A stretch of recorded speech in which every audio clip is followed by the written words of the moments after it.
1994ला पहिल्यांदा ओबीसी प्रवर्गाला आरक्षण मिळून भेटलेलं आहे. त्यावेळेस फक्त आणि फक्त मराठवाडा समाजाला डावललं गेलेलं आहे. त्यावेळेस शरद पवार आपले मुख्यमंत्री साहेब होते.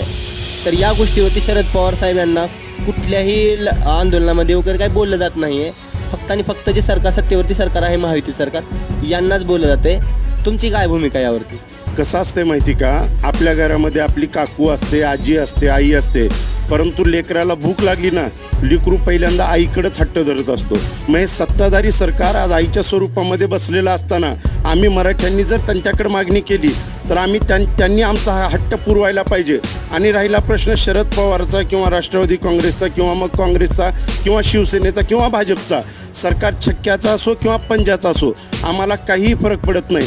फक्त आणि फक्त मनोजदादा एकमेव आमचा नेता आहे. आणि मनोजदादांनी जर आदेश दिला तर या महाराष्ट्रातून या सगळ्या पक्षाचं बी कायमचं नष्ट कर